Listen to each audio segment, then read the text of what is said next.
Thank you all for being here for our monthly MOAD open mic. We're thrilled to have poet Arisa White featuring this evening, so it's going to be incredible. My name is Nia McAllister, and I'm the Senior Public Programs Manager at MOAD. MOAD is a contemporary art museum. We're based here in San Francisco, and our mission is to celebrate Black cultures, ignite challenging conversations, and inspire learning through the global lens of the African diaspora. As we begin our events, we like to ground ourselves in the spaces that we're occupying, as many of us are settlers, immigrants, and/or descendants of those forcibly brought to this continent. Our institutions were founded upon the exclusions of the erasures of the indigenous peoples on whose lands we are located. MOAD occupies the unceded land of the Ramaytush Ohlone peoples, and we pay our respect to the Ohlone peoples and their elders, both past and present, who have stewarded this land throughout the generations. We encourage everyone to learn more about the native lands that you occupy by visiting native-land.ca. That's a resource we've shared with you in the chat as well. We're going to give a brief overview about this event, and then we'll jump right into some poetry. This monthly virtual open mic is a space for our community where we bring our full selves, the spectrum of our feelings, experiences, emotions, perspectives, all that shape us. And in this space, we use art as a means to connect with one another, to find comfort and joy in each other's company. And we always center respect. That's of the utmost importance for those of you both reading and all of you in the audience supporting our wonderful readers today. So throughout the event, I ask that for our audience members to please keep themselves on mute with your microphones so that we can best hear all of our readers who come up to our virtual mic. However, we love to have all of the interactions via the chat, as well as using the reactions or air snaps and claps. All are welcome and highly encouraged. You can even type out lines that stand out to you from other folks. Please show lots of love to all our readers coming up. I'll post the lineup in the chat and read everyone's name off before you come up to the mic. If for some reason someone's not in this space, but they join later, we'll circle back and make sure they have time to share. All the readers who signed up in advance, you'll have 5 minutes to share. And midway through our open mic, readers will have our incredible feature again, Arisa White, sharing some of her work. And I think those are all the ground rules for the space. And so I'd like to invite up Ali Jones to start us off. Welcome, Ali. Thank you, Nia. Oh, I'm so excited to be here. It's been a little while. And I actually just met someone in person. Yeah, Raymond Nocturne, met him in person from the Zoom boxes, and just really honored to be here always. And yeah, so I'm gonna get into it. I want to just call us back to our breath, to our breathing. Just invite everyone to take a deep breath in and out. I want to remind us that our nervous system has healing powers, healing properties that can calm us when we need it, whenever we need it, wherever we are. Take another deep breath in and let it out. I don't want to remember my life before mermaids. I was raised by saltwater queens, blessed by magical beings of mythic proportions, daughters of Yemeya and Gumbo. Those who remind me of the beautiful resilience that lives within us, coiled crowns adorned with cowrie, goddesses who maintain the grace of a gazelle with the ever-changing tides, mes sirènes, my mermaid queens, flowing, crashing, rising. My grandma Genevieve, cayenne pepper royalty, celestial matriarch, soft yet steady as a metronome in the kitchen with a laugh that could brighten any dim room. Unafraid of what is to come because her certainty is founded in love. Her setbacks created the beginning of her greatest comebacks, flowing through the roughest currents and remaining strong, flowing, crashing, rising. Mother Teresa, calming like rosemary and gentle as gardenias, earth warrior, who taught me to respect and protect the earth, to value all forms of life, holding space for her softness and her offspring, unconditionally magical, conjuring potions that transform the flu into a slight sniffle, or inventing the perfect bedtime story, she grew in the midst of adversity, never allowing fear to stop her pursuit, crashing against every judgment or expectation with determination, flowing, crashing, rising. Mes sirènes, my mermaid queens, cousins who always remind me that I could do anything, sisters that challenge me to seek softness in times of pain and trauma, to look at myself in a mirror untarnished by self-loathing. My aquatic angels, who kept me sane when all I thought I could ever be was crazy. Loving with our hearts wide open, guided by our gut feelings and our star signs, rêveurs, croyants, amants, et guerriers, dreamers, believers, lovers, and warriors, rising above black holes of doubt, insecurities, and fear, flowing, crashing, rising. Yes, okay, I have one more piece I really want to share with y'all. And it is, well, as I do that, I'm going to share some links really quick because this is what's happening. So y'all, Beast Crawl is this weekend. If you're in the Bay Area, it's very exciting. We have a reading on Saturday at First Edition, Black Freighter Press. And really just wanting to, invite y'all out. It's going to be in the patio, so it'll be outside. Come hang out with us. Come listen to some incredible folks read. This next piece, I really just want to highlight, the truth that Black girls and women are missing. I know we've had a recent case that, had its different issues, but there are Black girls and women who are missing at a alarming rate. They're missing, they're being exploited.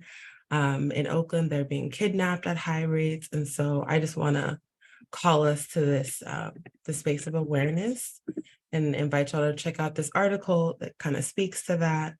And I'm going to share a piece just calling us all in. I dare you to see Black girls. Witness the almond-colored triumph in our eyes, to recognize Black girls beyond the colonizer lies. I dare you to release instant gratification and exploitation. Our pain cannot be fixed with a Band-Aid. Black girls are not a gas station or a shopping mall.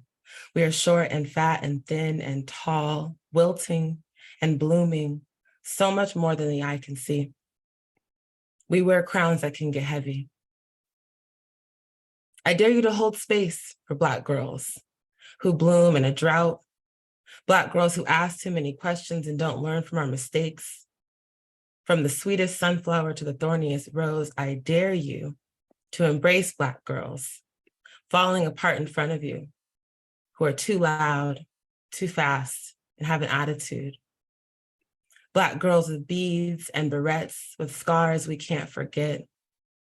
I dare you to be courageous, to stand up and love Black girls who could use a hug or two, deserving of care and adoration, mama, mentor, auntie.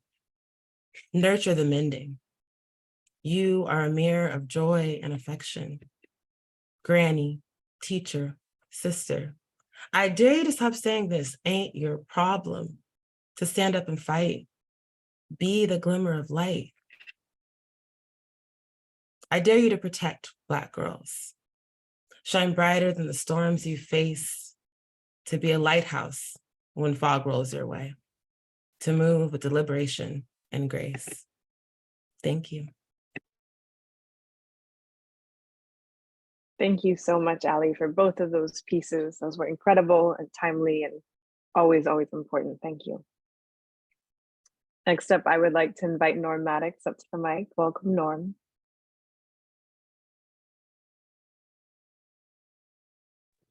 Here we go. I am going to put in the chat a link to this book that I'm highlighting right now. Title piece, Four Crescents.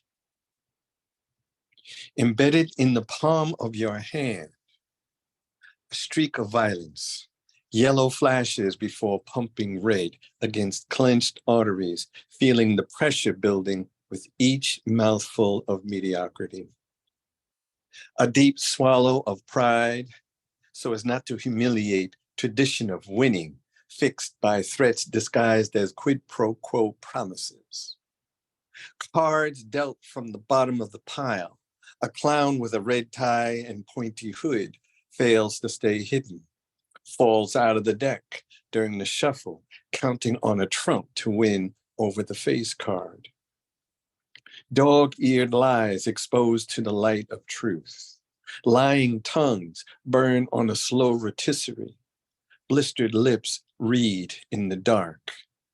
Hyena news slithers through broken tooth smiles, barely hiding the sneering condescension pulled over wool-laden eyes. A powerless fist pounding itself bloody against a wall of ignorance, porous to lies and deception, yet impervious to rational thinking. While truth is the renegade, looking for refuge, hiding in plain sight. A wanted poster crumpled in the clutches of four curled fingers, while a thumb stands guard against the mob, looking for truth to hang by a thread. Next piece. Oppressor doesn't ask permission. What would make you so mad you couldn't speak your mind, that you would make a fist?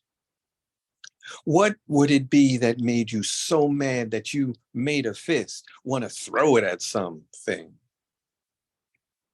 What if society determined it was your lack of self-control, making a fist, holding it too long, throwing it at something meant wishing fist-like harm on someone? They's gonna wanna see a fist. Gonna wanna prevent your crime. Need to squash the will to resist before you vent your criminal fist. They expect their control is absolute. Better control yourself. Best move that fist to the back of your jaw. Hold it long enough for a dentist to question a mound of pulverized enamel piled next to plateaus where molars used to stand. Better change the dental landscape, braces and bridges applied before bits of tongue are chewed bloody and they can't understand why your voice is barely audible behind clenched teeth and pursed lips. Lawmakers want to put a rope around your voice and act like judicial and penal systems reset triggers, impersonating landmines around red lines drawn in quicksands that surround an island. An oasis on an other land, tribe, community, where gentrified, known as reverse white flight, brings to memory whitewash is ethnic detergent. Last piece. Ancestral diatribe. No one said it was simple to put your hand on the doorknob, scroll through the masks you wear so you can return home alive. Revolution is not a spin through your life cycle, a stationary bike going the speed of breathing last breaths. Evolution is change at the mitochondrial layer of consciousness. Unknowing is not enough excuse to sustain status quo. I believe dawn and dusk are instruction manuals we never read. We think we know how to live in the light of day, how to be light in the dark of night. Emotions are like unplanned adventures. Mind plans, bends time, plots a destination, becomes a map, crosses internal generations of ocean, gets lost anyway. Love is a journey we take to find our authentic selves, a reflection an echo of a love that resounds at humanity's core. When I dare to be powerful, step into vulnerable, wipe the sweat from my palms, bring unexpected to status quo, speak truth to authority, step into the space that needs my being, not my doing. Peace. Incredible. Thank you so much, Norm, for all three of those poems. Those were amazing. Next up, I would like to invite Amber Flame up to the mic. Welcome. Thank you so much for having me. I'm sitting in a car, so I'm gonna keep my camera off. Ali and Norm, thank you so much for your pieces. Yeah, I wanna speak in conversation with them. Thank you. This is for how we silence Black girls. And it's called On Becoming Your Best Self. On becoming your best self, check your words at the door of your mouth. Make your mouth a door. If it was previously a swinging gate, or if it was previously a vined archway, make your mouth a door that can shut and lock. Or if it was previously a threshold or steps or a steep cliff, heaven help you if it was open, if it was wide, if it was hungry. You're going to learn to build doors, containers with lids, things that shut, that seal, that are quiet sometimes when being quiet is the easiest path to choose. See how love first made you your best self, like a habit, like a calling, like a muscle exercising. Get strong, get better, get lucky sometimes, but more, get patient. How it serves you, how it flatters you, how it becomes you. A perfect avocado has a shelf life of exactly 5 minutes. Outside these bounds, it is either unready, stringy pulp too attached to crusted skin, open precipitously, or too far gone, scooped brown softness marring the secret of its green flesh. Should you be blessed with an avocado tree in your life, all the perfect ones you pluck can never lay to rest the ghost of those wasted. My sister ripens avocado profligately, a large paper bag, an apple, and its aging breath. And so many avocados, I am nervous. Guacamole does not set 5-minute limitations before making, just a requirement to eat it all in one sitting. Avocado more foundational than star feature. To make avocado toast, you must demand the perfection that all pale things craving melanin demand of color. No bruising, just firm resolve and an ability to give to the knife, the thumbs that come to dig goodness from the thick roughness named protection. They call it waste. Return pit to the earth, demand it grow again. And I'll end with some joy. This poem is called PYT. I want my joy a bouncy bottomed young thing. I want my joy with more energy than I can comprehend for that which brings me pleasure. I want debaucherous joy, sweet, slippery joy, a joy that can come again and again and again unceasing. I want to hit joy's freak button, to get all the way down and nasty with joy. Walk around smelling like joy just came all over my face, and I couldn't get drunk on joy fast enough to catch it all.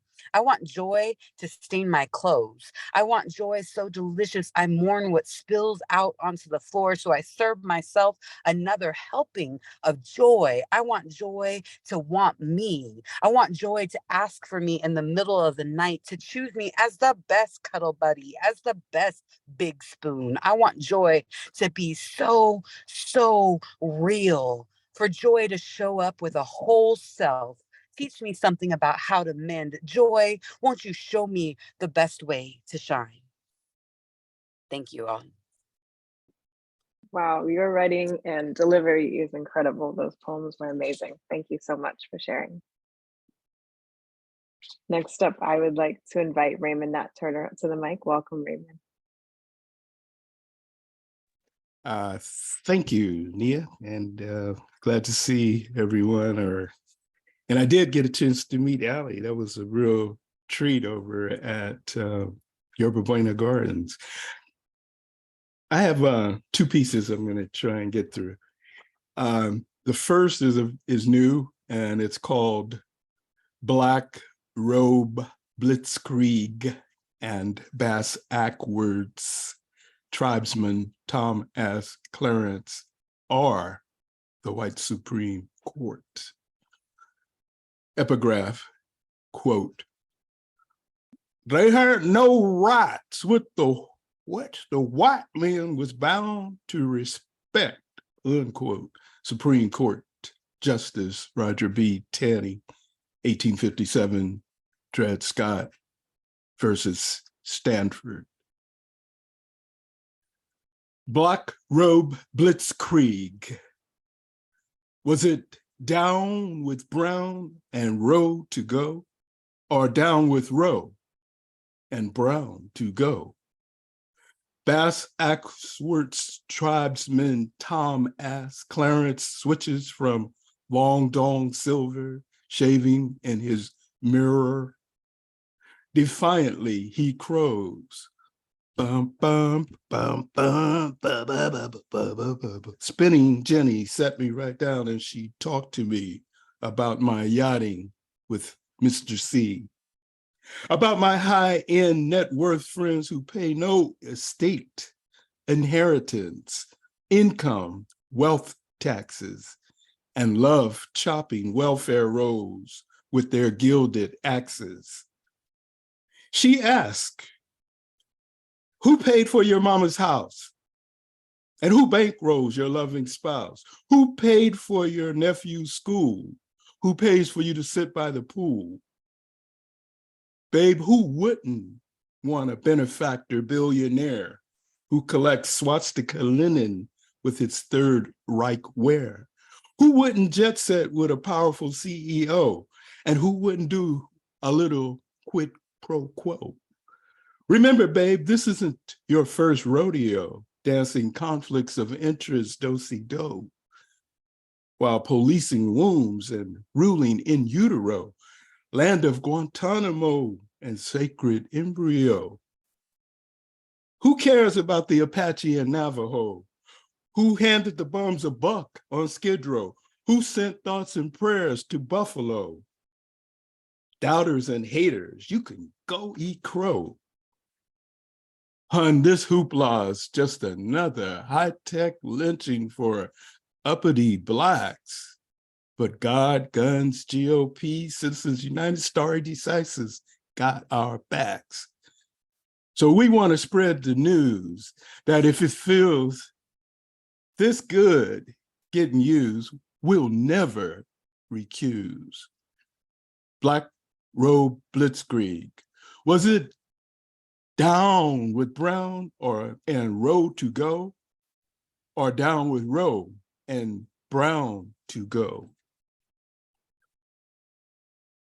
And a second piece is called Black Lives Matter. It's a piece I've done before, but I just like this piece. It's just kind of, sometimes it's fun for me to do.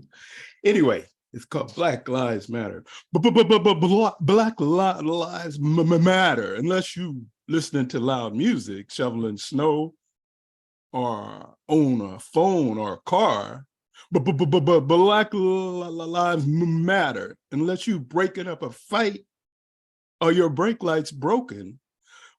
Black Lives Matter, unless you a Chicago child, unschooled in Mississippi or Partay, unless you a man not laughing at unfunny stuff and looking up from mud into steely blue gray eyes, or resisting rapists coming for your mama, sister, daughter, wife.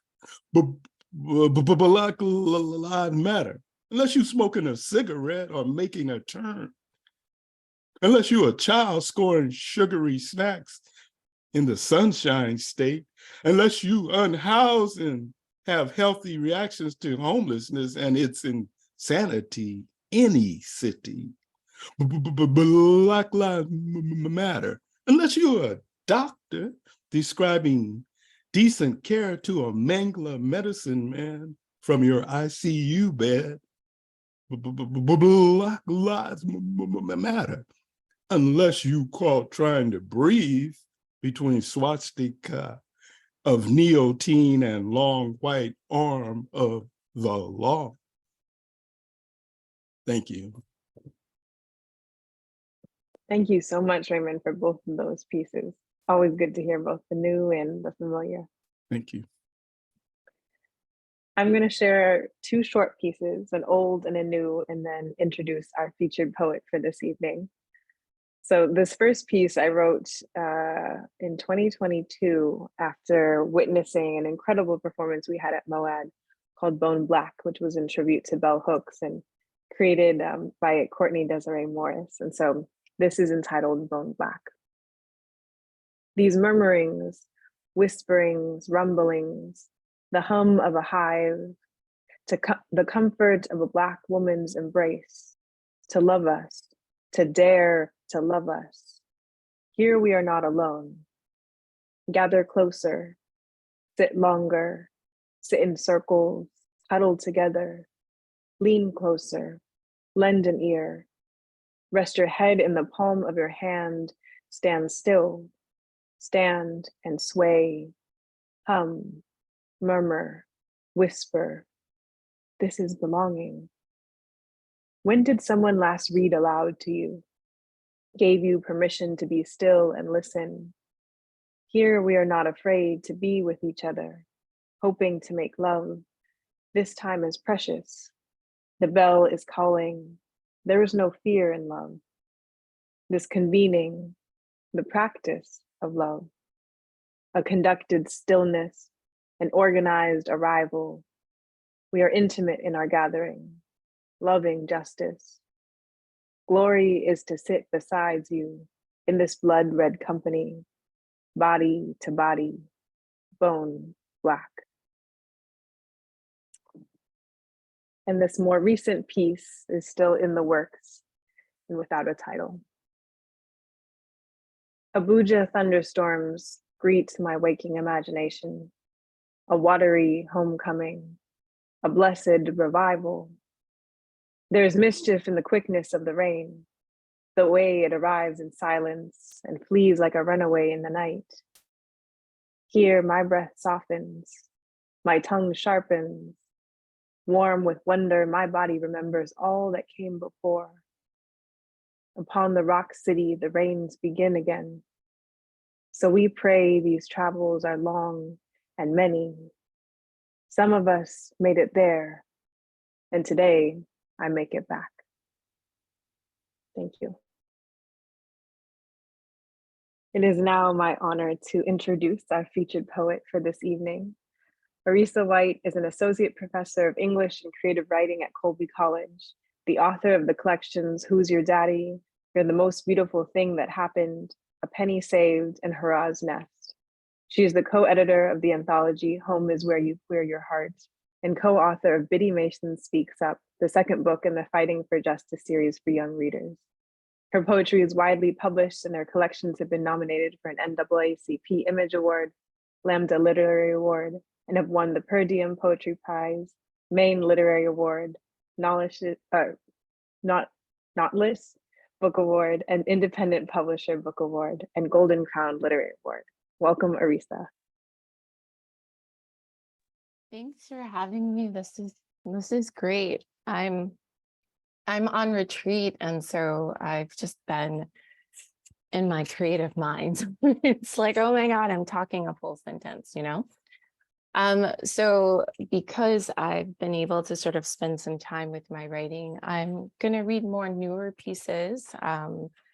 Also a poem that I wrote today by the pond. So, okay, let's start. He had the nose of a suspect. She maneuvers her body with absence, figures how to preposition her baggage, and there are tight corners to keep her crying only. She is a storm, a brew in her chest gone hunting, and it wants to bring back the king and make the king a carpet. Mondays and days, regardless of their prefixes, he's in a pine. They grew to mahogany, made babies so beautiful they spoiled the light. Drained to her souls, she bats in leagues where sea life is Vegas.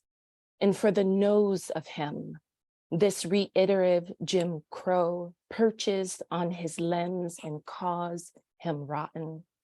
It's beyond foul. His last breath she holds and looks begging.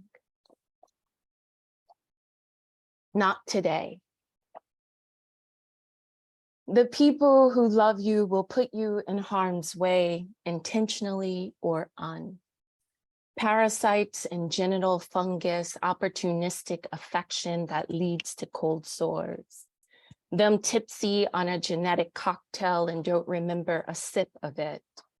Besides the personal fumes that stay toxic, that they believe they worked on in therapy, healed through ayahuasca and sweat lodging, and each candle lit to an ancestor will clean them of their wildest heart and bestow soul power to transcend the dailiness of denim.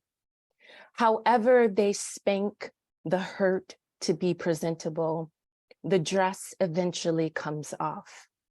Every question asked just aches. There is no escaping the switchblades in these chocolate-covered strawberries and the chaos adapted in the name of romance. Even though you don't know the original face, you can see the devil in these flags. I do. I do know you are not intellectually stimulated because to be, you will be unfolded at a rate outside your binding. Instead, this lack is steady shelter. Here, you observe desire unmet each time, and this becomes pleasure of new bioforms, birthed with differences that emerge from your nuanced corridors.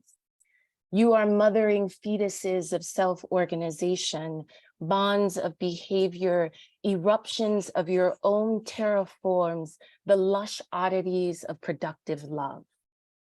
You peer into your psyche, leaving the rind and citrus under your nails. This you will taste tomorrow. You are not reaching. You are encyclopedic stillness, hurting energetically whoever has heart to learn every thin paper turn with no guarantee of its legibility.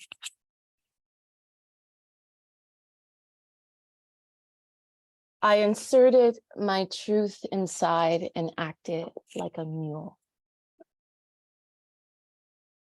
Twice, my crotch and ass set airport security on alert.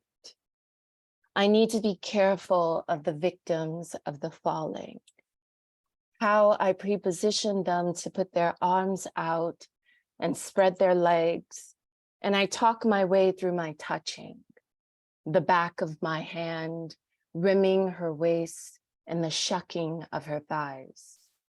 She is free to go where gravity pulls her, hood north or lips longitudinal. I said I want to be a wild goat when really it was I want to sow my wild oats, but all those vowels make me lose control of my tongue. I too feel the wings of love, the boldness of a hawk in a peacock's glamour. I sit in the brick and mortar of childhood memories and every word is melting in my mouth and she is not near to taste me. I don't give a damn about what will conclude this descent in whichever phase of water and earth that may greet me. Gems, minerals, and fossil fools are the result of this kind of heart and heartbreaking. Resting on her shoulder and the windshield shows us the way downtown, to the bridge, to where I was born. I want you to breathe it too, the air of my first breath, the reminder of how to assemble and usher into whole. There are these drops I acknowledge that can be my own tears or that of another cloud. It was more than the cute Tiffany who had her charms on me. It is the final stitch woven from this place that astonishes all the O's out of you, the pericardium of the one. And I was abundantly circular about it. And still they come for my ass, for the threat an ass can incur, for the fantasy it embarks on, for its transformation into fruit. And we know the apple pomegranate that beholds the eye. For she is troubling these waters with the warm scalpel of her body. Waves can't keep her from the loose skin of a birch, easily mistaken for nothing. She washes off her father's face and her smile made more ludus. But her chewed cheeks and ground wisdom are her own injuries to be recorded. I needed her words affirming, and those were rare and hard between. There was no way I could live sadistically attached to a till of receipts. In her stone that attracted bagless dwellers, flesh eaters who won't brave the crispy skin for a chili dip, for my deep craving that clawed my mother's throat, and I was a storm of bees until thrown a drumstick. It's clear that you can feel me. I'm beating my chest to resuscitate the evening we first met. Your hands showing all its veins and fingers manicured to a fuck.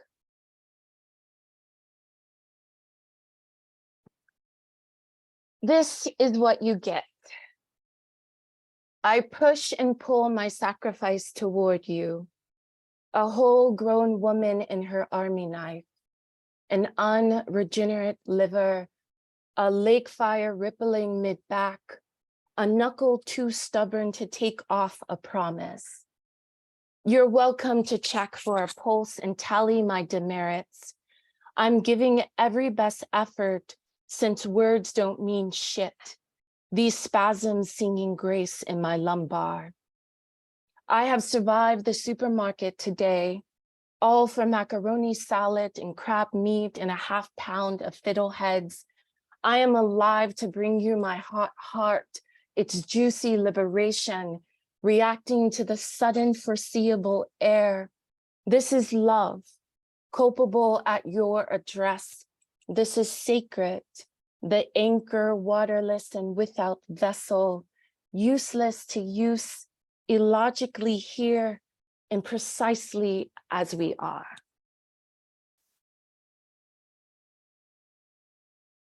I bank on love, she manumits. Our problem is we can't see ourselves on the same team. I have incredulously high standards, but however you look at it, I am essentially her slave. I'm at my worst when I transmute myself into the shape of everyone's void. We don't look at it, and the chip took over the windshield in a web. Each crack led to removal. We talk self-esteem, assume it's invulnerably high, and no one is lowering the sky. Analogies have been absurd when it comes to my suffering. All her complaints are from the Department of Black Stereotypes. This is the secret. The language requires me as sugar honey to her human julep. It's refreshing to be free of denouement when there is no self to recover or body to bury back. If I ever thought my consent was inalienable, there are rings and chains to illustrate the homophonics of ownership. It is not by choice we are here. We arrived at the same time, and that time is historical. I'm trapped in the film that cues in the eyes of those who behold us a graphic imaginary so white it blinds. In any case, what becomes instructed is I'm the nigger and she's the lover while sitting in our living room. While walking down the street, she releases my hand when a policeman approaches and I'm fugitive and forfeited. I belong to a flying people, no earth to carry me down. With so many planets in her 8th house, my social death is a bite of a strange plum. Fleshy and gardenia, we make it our symbol. Because the joke is, I stole her purse and the crowd is coming to her assistance and coming for my punishment. In those mitotic seconds, I'm a trusted spectacle of cheap intimacy in a world with incomplete sunshine. And there, I'm gonna read from the journal. I finished this one today, started it on Monday and sat next to the tree that holds the owl that likes to fly by me occasionally. Okay, so I think this one may be titled Gauntlet. I see you in the film of some old growth hormone. You have broken my heart into 99 pieces and there is no more beer on the wall. This cardiac arrest has gone to trial. I've been victim to your former traumas on a daily assault. It was easier to distract myself with the potential of you than confront the cheetah clawing for release. The cheetah being the hindsight of 2020. I was on the outside of a woman's house who loved me before Trump took office. A year past my 10-year cutoff mark and still, according to a 13-year-old journal, stuck on the same grammar about us. Red flags don't change their blood. And in some cultures, it's the fashion of a funeral procession. We've been dying since the day we met. And I've had the wrong set of keys, which is why I could never get in.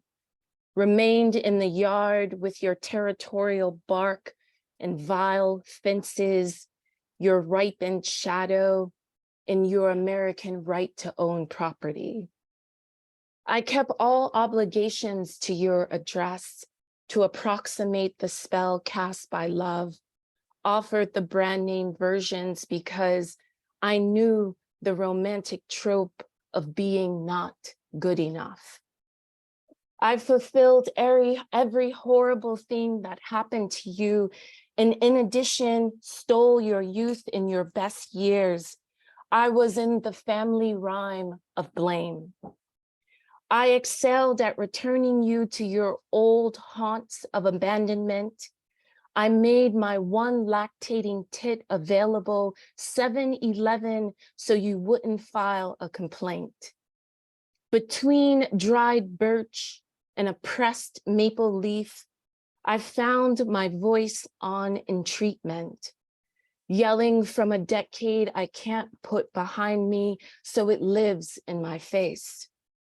Life is beautiful when I look past you. In that view, you're not standing in my way. I positioned myself forward and maybe you too can turn to your future and take your eyes off of me. And so this last one, another newer piece, this last one, I transcribed it today. So working title is Each on Our Own Course. I've spent 2 weeks in a wind tunnel, suspended but never flying to you. Your sensation of the first chakra. What are the coordinates for such elusiveness? A distance that never runs out of itself. I have lost the ground I stand on.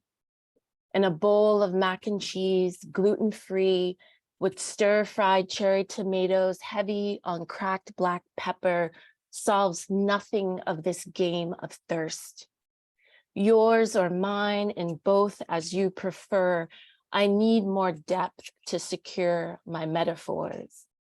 You, my dear, are so mysterious, I giggle. I drop my croissant and pay the clerk no mind to tap the green phone. I'm not sure I got my debit card.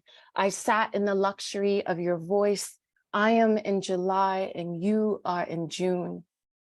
I will give you this 15 minutes before meeting about federal grants and their specific guidelines. I have a list and a heart beating too fast for you. You called me back and you were never in my orbit. I'm finding the words that pour into your arms. You inside of me is the surrender of a waterfall, the applause of cedars, all the sway of cattails. Check if this is my 7th transmutation. Born from blunt and smoke, the sun beats on you. Your familiar trick I play on myself. On this return, I have more tools than a screwdriver. I love it when you bite your bottom lip when it's good. The lie is never about you. It's your vulnerabilities I prey on as protection. I am an artificial intelligence. I need your input, your faults for cover, your eyes on my back, someone at my side, and there are many sides and they have their rocks to get off. If I text, you text me back within the hour. Otherwise, you make a bad bitch feel like grits without taste, like a city without its early morning reprise of joggers. Thank you. Thank you so much, Arisa, for all of those poems. And I really enjoyed hearing the process of some of them too, and hearing about your retreat and the ones that are in progress. That was absolutely beautiful. So thank you for sharing. Before we go to our next open mic readers, I'd love, Arisa, you can put it in the chat or come off mute. If there's any other readings coming up or ways we can support you or learn more about our work, I always like our features to have a moment to plug those things as well. You can always just kind of keep up with what I'm doing on Instagram. Arisa A. White is my handle. And also my website, arisawhite.com. Currently, no readings are coming up, but I am working on an opera. And so it's going to premiere in 2025. But along the way, there will be, work in progress showings and all the such. And so, so those are some of the ways you can stay in contact with me, as well as, click on the links to get some of my books. And thanks for just the space to share. Amazing. Well, I'm so excited about this opera. That sounds incredible. So thank you for sharing those updates. So to start us off for our second half of open mic readers, I would like to invite up Sandra Curry.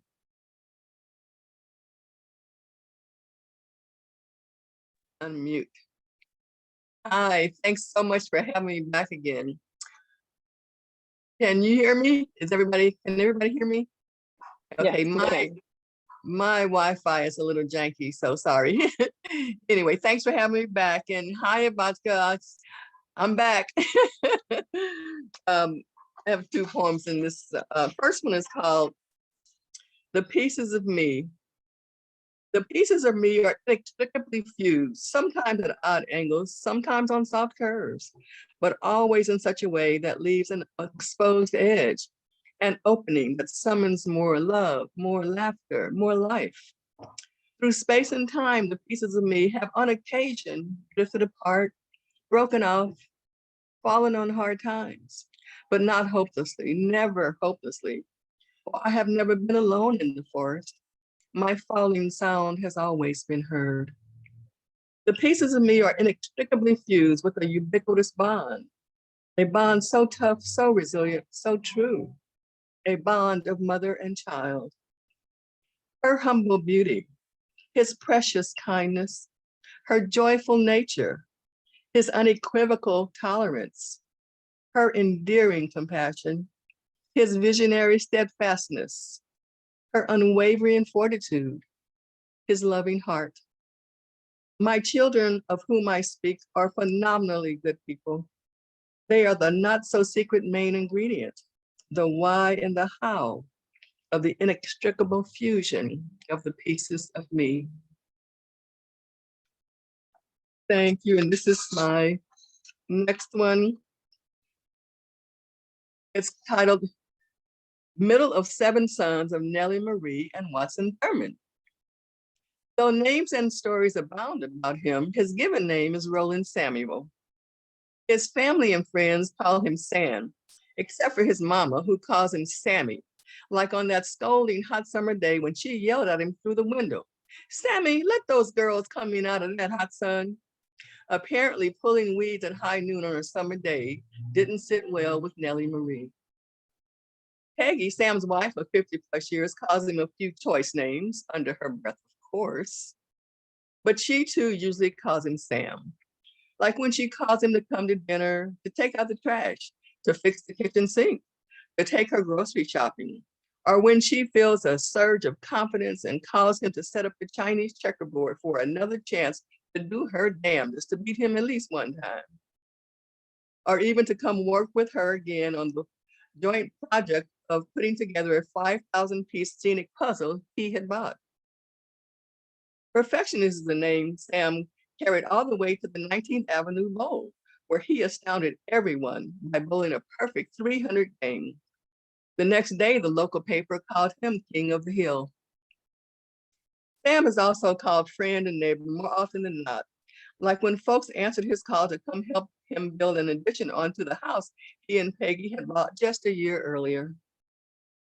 They showed up in droves, it seemed, and before you knew it, the house boasted a brand new master bedroom suite with an adjoining concrete patio that hosted countless fabulous and fun neighborhood barbecues over the years. Activist, that's Sam, all right. Like in the 50s when he took his wife and little girls to integrate the city's new public swimming pool. And in the 70s when he marshaled his buddies into a formidable citizen group that challenged the status quo at city council and board of education meetings.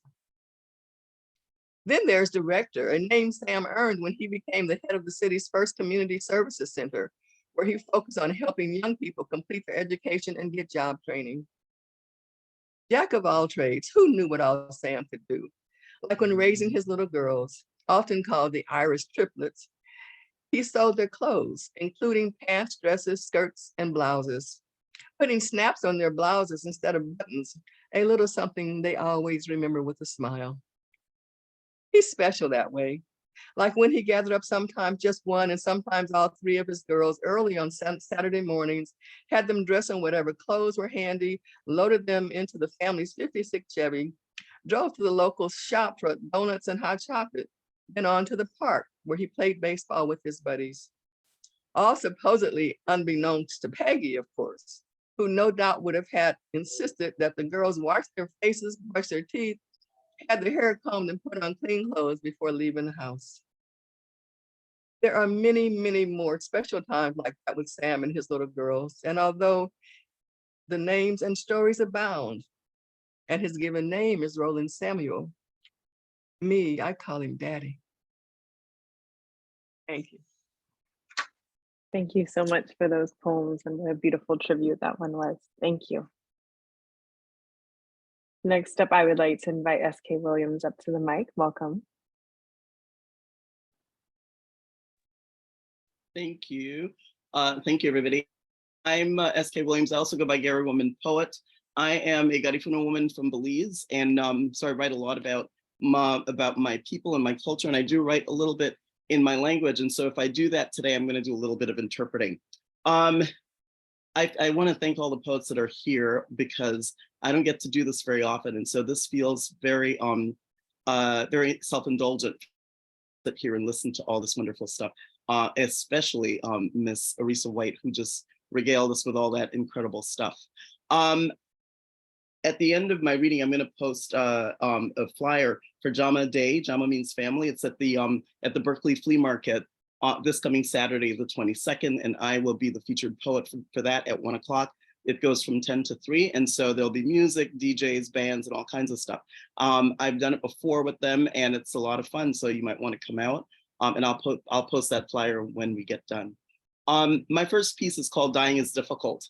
I've been on death watch with my mother for the last 3 months, and so it's been quite a process to watch that happening. So it inspired this piece called Dying is Difficult. She's quite a woman, and so she's fighting it all the way. This piece was written during a time as she watched her mama disappear. Dying is difficult to do, I suppose, and to watch for sure, especially if you have not made your peace with it. And you're hanging on to your own life or to theirs, rather than accepting the inevitability and the reality of our collective, this destiny. Dying is difficult, I suppose, because of its finiteness, because of its mystery, because of our egos that are housed in our brains that have not yet reconciled our insignificance in the universe and the role that we play in humanity as so much fodder that must return to the source to make room for more. Dying is difficult, I suppose, because we wonder about our generations to come that we will never know. Or perhaps we cannot contemplate the ultimate peace that it might bring, especially if we've had a crowded and tumultuous life, and it is all that you know. Or we have lived in the indoctrination of Christianity that tells us of a mysterious afterlife that is determined by your living acts, and of a God so exacting that he has created rules for us to live by that even he could not live by. Dying is difficult, I suppose, if we see it as a failure in our ability to exist, even when encumbered with the most difficult to endure. Dying is difficult, I suppose, but come it must to all of us. And in the end, as you depart, please know that I send you in peace and will let you go. That's the first one. My second piece is, it's called The Song of the Greater, and in Garifuna we say Leremuhaegi, which means the Song of the Greater, and it's written sometime during the period when she was deeply missing her grandma and those Garifuna women ancestors who made her. I can hear it now, the beat of the cassava as it hit the stones that had been drilled so long ago into that wood that had been lovingly cut by hands that knew no rest. Those shiny, work-worn hands that not so long ago cut trees whose every bit was used to make something. But the egi, or the greater, big or small, that was the piece that made us sing, because it brought us together. They brought the women together in a circle to do the things so important, like communing to feed us from a source that connected us to the long ago from not so long ago. I can hear that beat now, created by the incessant grating under the thatched roof and upon the mud floor, commingling with the sounds of the beating hearts of the women long ago gone, who used to bring us together to make our precious ereba, that's cassava bread, dressed in their clothing of homemade cloths, mantacantels of pure cotton covering the bodies that made us. They sang the songs, Leremuhaegi, muswetes covering their mantles as they worked together to keep us together, even though we are now far apart.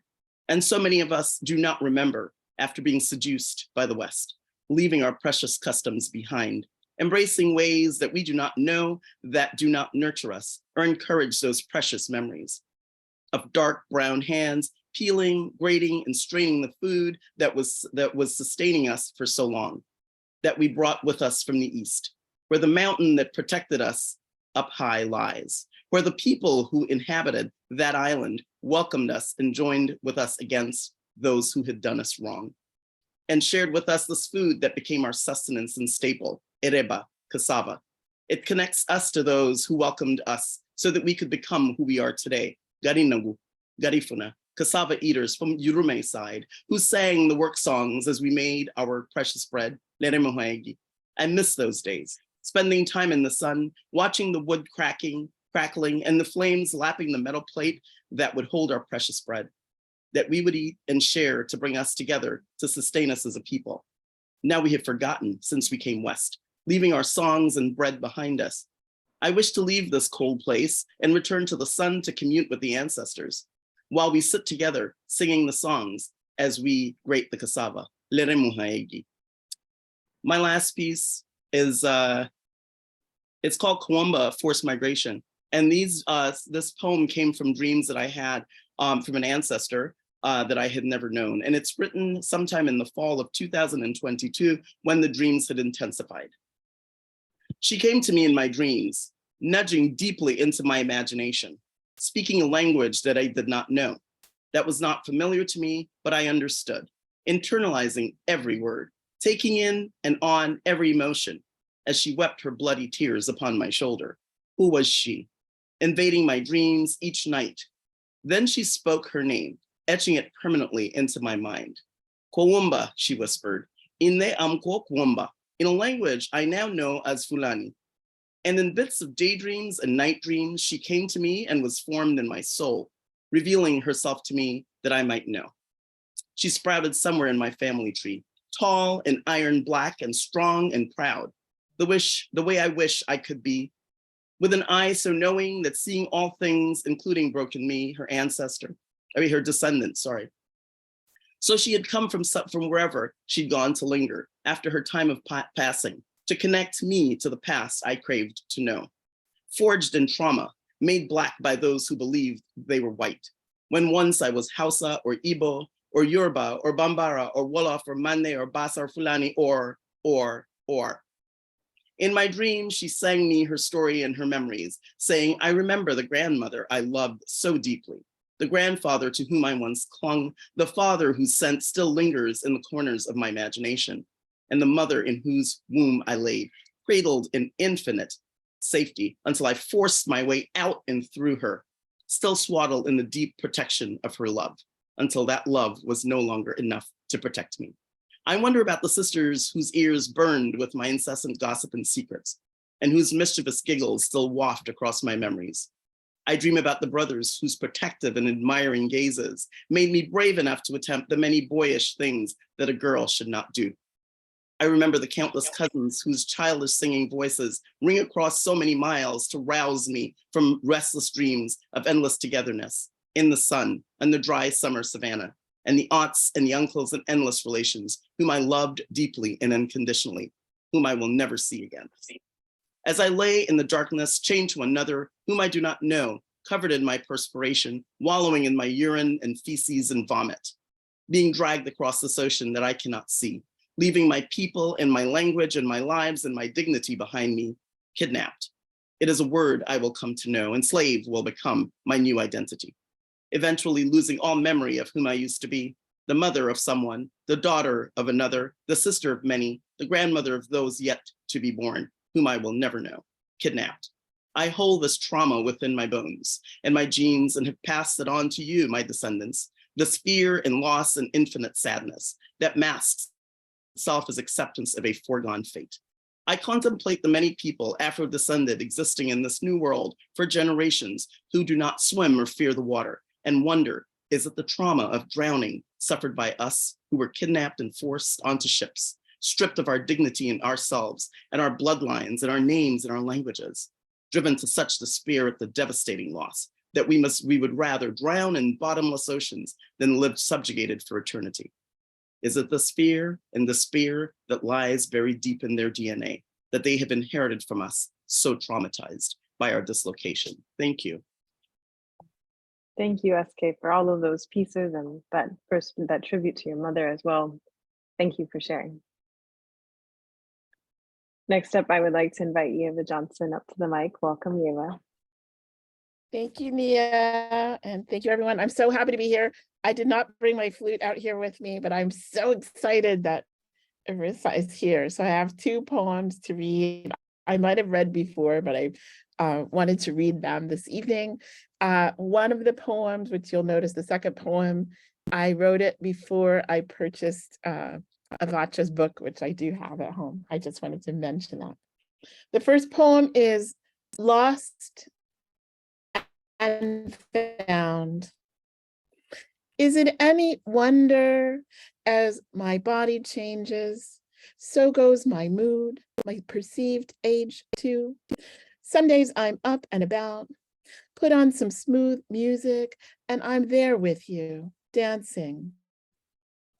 When that cold, drafty weather sets in, what did they used to call it? Oh yeah, the rheumatism. That'll slow me down real quick.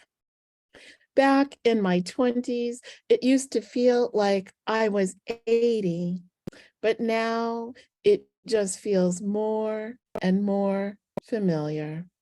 My stiff purple spine pins me to my seat. Snow white flurries intermittently smudge my sight. Viridian feet, now pale, maybe walk slow as lichen grows. When I'm so tired, every idea has scattered. I face not quite the blank page, but those empty, infinite highways edged in faint blue, nothing but yonder. My finger grasps the smooth barrel of my pen, strokes velvet vellum, finds nothing.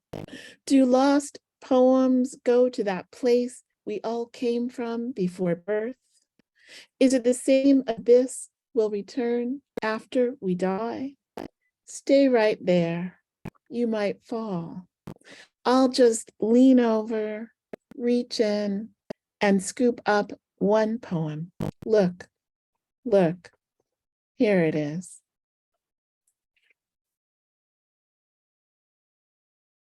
And the second poem is called It Takes a Village to Support an Emerging Black Poet, with modified gratitude centers.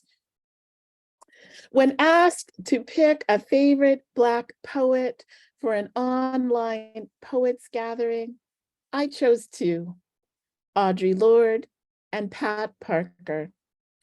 Then I thought, what about Lucille Clifton or Gwendolyn Brooks or James Baldwin or June Jordan or so many before and since?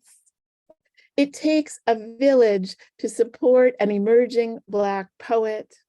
These greats had passed on, but so many still live today to help illuminate a Black poet's path.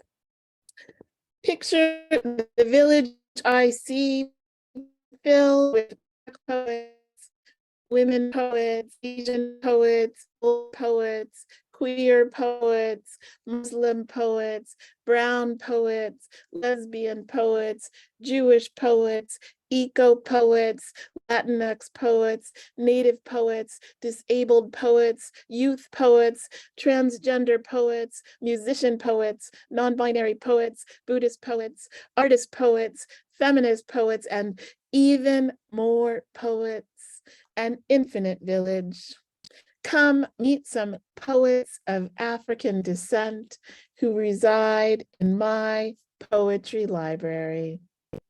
Alain Pelias Lopez, Amanda Gorman, Amber Flora Thomas, Arisa White, Ayodele Nzinga, Brittany Black Rose Capri, Camille T. Dungy, Cheryl Boyce Taylor, Claudia Rankin, Dana Smith, Daniel B. Summerhill, Dozier Grego Sykes, Douglas Kearney, Eve L. Ewing, Evie Shockley.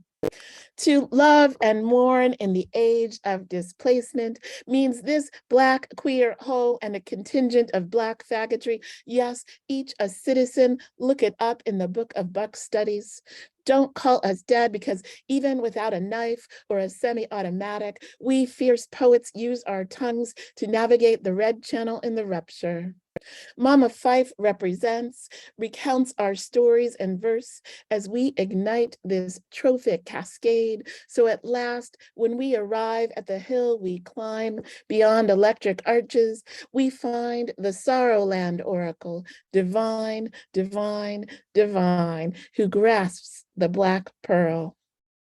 Grisel Yolanda Acosta, James Cagney, Jericho Brown, John Murillo, Joyce E. Young, Keith Donnell Jr., Mahogany L. Brown, Major Jackson, Marilyn Nelson, Mason J., M.K. Chavez, Morgan Parker. I made the move to discover poetry, contemporary American poetry, and you know I had to roll deep. I may never be able to explain the tradition or how it happens, but it's not just the crossbones on my life over a chlorine sky that become necessary things to pack on the way to everywhere. Watch my metamorphosis. Watch this magical Negro dance like black steel magnolias in the hour of chaos theory. Nazila Jameson, Norm Maddox, Pamela Sneed, Patricia Smith, Raina J. Leon, Rita Dove, Robin Cost-Lewis, Terrence Hayes, Thea Matthews, Tarita Mikkel, Vernon Keeve III. A profeta without refuge, gathered American sonnets for my past and future assassin to unearth the flowers on the voyage of the sable Venus. This funeral diva uses her evolutionary heart to transform collected poems using Black calculus to create incendiary art. Her Southern Migrant mixtape, Listen Again and Again, is called Synchronicity, the Oracle of Sun Medicine. Thank you. Thank you, Yeva. I absolutely loved hearing that poem and recognizing all of our familiar favorite poets and book titles. That was absolutely beautiful. Thank you. So to close us out, I would like to invite Avacha up to the virtual mic. Welcome, Avacha. Wow, you put me after all these amazing folks. Anyway, you know, everybody, you just were awesome. So I have two for you here. I have a book that's coming out in a few months, and then I'll do one for my book that's out now. And thank you, Yeva, for telling me you got it. That makes me feel very good. And someone was talking about the Beast Crawl. Our regular Palabra Musical, we meet the fourth Saturday every month from 3 to 5 on Zoom. We'll still be meeting on Zoom. We have 4 amazing poets, and then 5 amazing poets. We go to the Beast Crawl down at Mystic Pizza downtown West Oakland. And so please join us in both places and check out some of the other. It's going to be awesome. So with that, this first one is called Home, has become just another 4-letter word. I'm from Spanish Harlem, which is rough enough, but then a certain president moved into the neighborhood, and along with the, you know, those coffee places and what have you. So that neighborhood went, came to California, and wound up living in the Fillmore. Poof, gone. Then I wound up in the Mission. Oh, I don't even want to talk about it. So this is about that. So now I'm in Oakland, and I live, you know, in a part where West Oakland and Emeryville come together, which is Tweecha and Chincheo territory. So this is home, has become just another 4-letter word. I too miss the Mission. I miss my neighbors, the delicious ambiente, the music, the murals, afternoons dancing at El Rio, and nights when the music had no intention of letting us stop dancing at Cesar's Latin Palace. I miss the open markets, the lowriders, the jam sessions at Bay John's. Those days when the Lotus Park sang and was a welcome haven for conga drums, days when woman power ran loose and bookstores were everywhere up and down Valencia. And we were mesmerized by the mime troupe's dramatic wizardry, days when bilingual poetry was the norm. I miss those days, happy days, when armies of kids played safely in Presita Park. It was home. And I love the vibe of it, the rhythm of us, a magic I will miss forever. I say I will forever miss. I wish I was going home in the Mission, but my reality has been priced out of existence, and home just doesn't live there anymore. And from my present book, I decided I'd do this one because I heard another fool making some comments about something they didn't know what they're talking about. Probably the most maligned religion on planet Earth. voodoo. People have watched so many movies that there are a lot of Black folks around here who believe all that garbage, and it's really unfortunate. One of the prime principles in voodoo is excuse me, oh God, is Damballa. You never hear about Damballa. Is the absolute principle of absolute benevolence, compassion. You don't hear about that. It's more interesting to talk about zombies and people chopping people's heads off and all that other crap. So there was used to be a poetry reading downtown Oakland at a place called Bluesville, which no longer exists. And it was run by a teenager. His name is Ice Life. I don't know how he wound up doing the poetry series there, since he was a teenager and the place was a bar, but he did, and it was a very big one. And so eventually that TV program was promoting rap was going to come in and choose the top people from the session that night. So the TV cameras were in, and all kinds of other, place was packed. And, it was very interesting. It was like a shotgun place. So it was only one way in and out with all those people. And then all the lights went out downtown Oakland. It was scary. And Ice was a very cute young kid. He was very good looking. He looked like a New Orleans prince kind of thing. And girls are not what they used to be when I was growing up. Guys used to have to beg for our attention. But girls nowadays, I'm thinking, oh, look at he's so fine, girl. What is his number? And I just thought about it. So his way of handling it as a kid, he calmed the whole thing down. He told anybody who doesn't want to stay, because we're going to continue having a poetry, you can leave. I'll give you your money back. And they all slithered out the door. And I thought that whole Damballa vibe come on. So the name of this poem called It Was the Voodoo That We Do, because we definitely had it going on that night. And I dedicate it to all the folks who were there. I know Nazila was there, and maybe a couple of you might have been there. We were introduced to voodoo on that night. That unforgettable night when the lights went out in Bluesville. Brother Ice turned up the heat on the conscious warmth of his love. This young blood wrapped the positive blackness of his joy around us, brazenly covered us in his creative juices, and the lights came on in the church of our souls. Hearts full of poetry flowed, a circle of candles glowed, and waitresses, hard-working, working waitresses, they just kept on working, waiting tables in the dark. As we filled ourselves with the miracle of each other, it was poetry night. We were on fire, high as only creativity could take you. More than 100 of us stayed sitting there, overflowing with word power, full of all kinds of creative juju, sitting there in the dark till more and more candles came out and flickered in an almost syncopated rhythm with our poetry. If it wasn't for our poems, you could have heard a pin drop. Respect was the only rule, an unspoken rule. But somehow everyone knew just what to do. It was voodoo. It was so still you could feel the righteous pull of field Damballa showering the crowd with the wisdom of our roots. Like a breeze, you could feel the wild passion of Django as he proudly danced circles through the mood in the room. It was voodoo. It was magic. And all those that couldn't handle it, they split. They were not missed. They left us in what had become a sacred once-in-a-lifetime sanctuary. Bluesville became more than a proclamation of the dues we paid. The ancestral vibes came down hard and rode us all the way to togetherness, declared this darkened nightclub a sacred space, and pure love opened its arms, and the vibe in this club helped us cool in the spirits. It was the power of juju running loose all over the place. Something beautiful happened on the night the lights went out in Bluesville.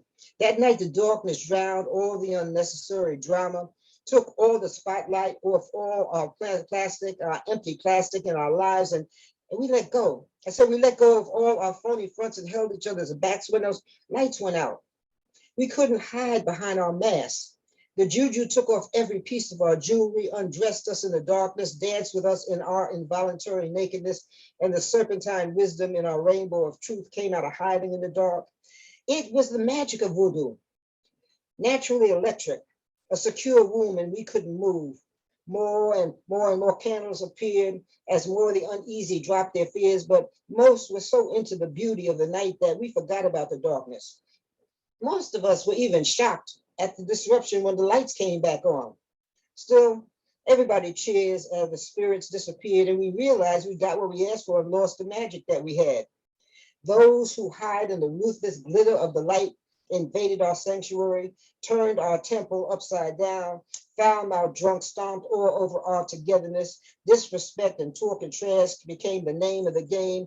It was all about flash and cash, and nothing was the same. Several of us prayed, really prayed. Lord, we prayed for those lights to go out again. Yes, we prayed. We prayed to bring back that voodoo, all the spiritual magic. We knew it's there. I know it's there somewhere. Somewhere it's there waiting for us to find our way back to that holy place where creativity is all. I want to know, where were you when the darkness opened Dambawa's door? Could you feel the awesome power of the voodoo that we do? I need some more. What did you do when the lights went out at Bluesville? Where were you? Were you there? Or did you run away scared? Did you even care? Were you listening that night when the juju talked to you? I said it was the voodoo that we do.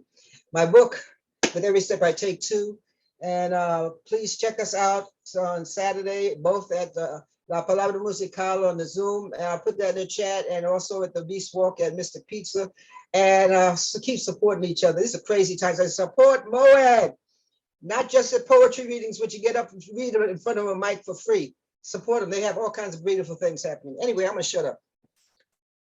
Thank you so much, Avacha, for the poetry, all of your words and wisdom, and also for the shout out and support of Moed. Much, much appreciated. I want to give a big thank you to all of our poets this evening. It's been an incredible lineup. Shout out to Arisa as well for the wonderful feature. I think I'm always leave these events feeling very uplifted from the poetry and sharing in community. So thank you all. Thank you to our audience members as well. As Avacha mentioned, this is one of the many programs that we do at Moed. So I invite you to visit our website, moedsf.org.